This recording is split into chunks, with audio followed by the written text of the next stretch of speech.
Hi, I'm Alison Roberts, originally from the Philadelphia suburbs. I'm a senior, double majoring in biology and government, and I'm going to be the chair for the Ad Hoc committee this year.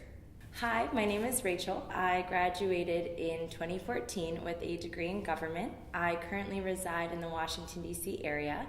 I was the Secretary General of ANMUN II, and this year I am directing the Ad Hoc Committee of the Secretary General.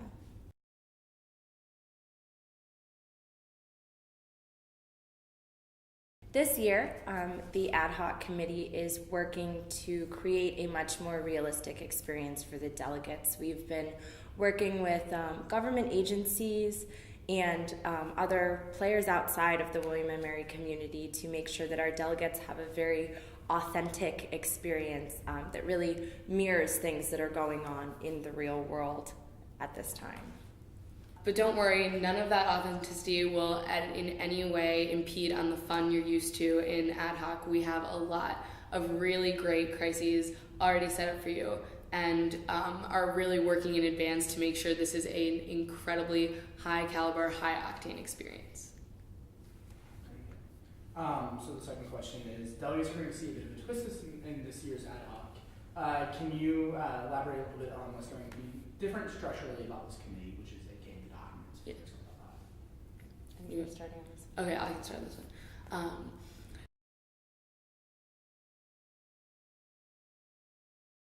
So to make this a really intense crisis experience, we're going to have document drops throughout the committee for you guys. And the way that's going to work is you're going to get, instead of one simple, tiny newspaper article that lays out the problem for you, lets you know what's happening, you're going to get stacks of emails, of government documents, of newspaper articles as well, that are going to have a lot of information, and not all of it is going to match up. There will be some conflict. And you, as the delegate, are going to have to decide what to do with that and what you take from it. So as we've mentioned, there will be these document drops, and they're not your traditional crisis updates. So we're looking for delegates that are able to work with a variety of documents, not your typical background guide or even your typical dossier.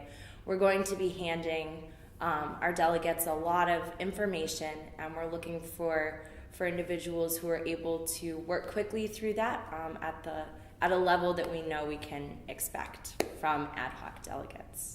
I think that at the end of the day, we really want someone who's going to be able to use the Model UN creativity they've built over their last however many conferences, not just to create crazy crises, but to really look at all of this information and come up with creative solutions to the problems that it's posing them.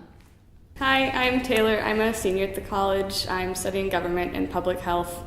I've been doing Model UN for 9 years now, so it's been a while, about 17 conferences. This is my 8th time directing. I'm the crisis director of the Ad Hoc. I'm really excited. It's finishing out my MUN career in a really awesome way, so I'm really pumped. I know traditionally crisis directors create a timeline or a web in order to prepare for committee and kind of map out where they want to go. I don't do that. I create what I call a crisis web, which is basically all of the potential delegate responses to every crisis that I create, and then we follow paths based on the delegates themselves. So it's a lot more work on my end because I have to predict what everyone is going to do, which isn't easy. But I think it gives a lot more dynamic experience because you see all these different spiraling paths based on individual delegates. There isn't necessarily one push through overall arc. I mean, there's general plans of where we want to go, but it's really based on the delegates themselves, and it makes it much more fast-paced and interactive, and we can respond quicker because we've kind of mapped out where things could go. Makes it really, really interesting for everyone, I would say.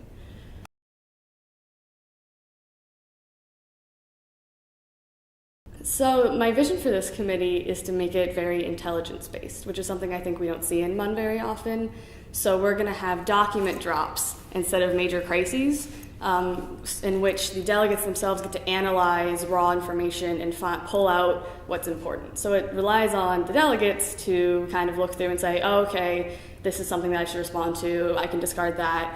And the crisis team will act as like analysts to help them, and it will be very reliant on what the delegates see and what they choose to respond to, which is where that web plays in because if you see something in the document that you want to act on, we'll go, okay, here's where it is in our crisis web, let's move forward with it.